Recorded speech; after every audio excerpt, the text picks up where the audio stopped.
Next, I have Stan Lockhart.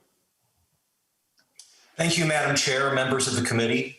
For the record, my name is Stan Lockhart. I'm the former chairman of the Utah Republican Party, and I'm here representing myself in support of House File 89, the measure to expand ranked choice voting in federal, state, and local levels in Minnesota. I'd just like to share the experience that we've had in Utah, which passed the local options for ranked choice voting law 3 years ago.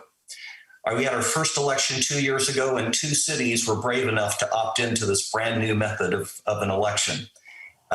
In a post-election survey administered by our county clerk, over 80% of the voters not only liked ranked choice voting, but they wanted to use it again.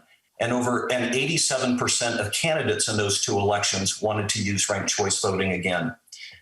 From a principled perspective, ranked choice voting promotes what I think America's founders had in mind when they created our representative form of government. It creates an informed citizenry, an engaged electorate, an educated voter.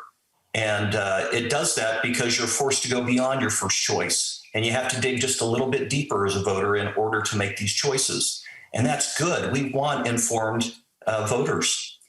From a pragmatic level, it gets rid of many of the games that plurality voting has, like not being able to vote for your favorite candidate because you feel forced to choose between frontrunners.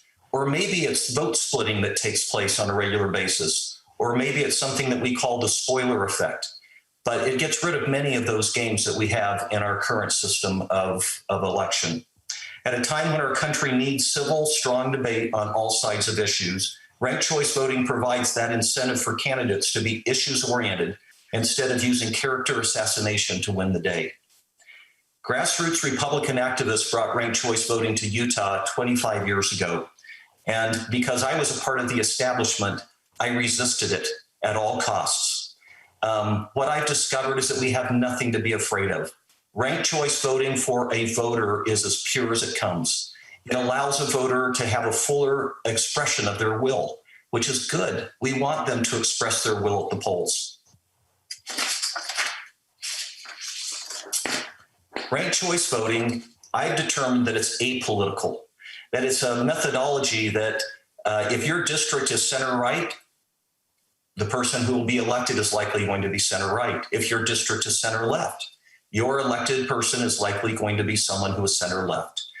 When the voter experience is better and the candidate experience is better, our system of government is better. I urge you to support this bill, if not this year, then in the future. And we look to Minnesota to lead the nation in this important reform. Thank you.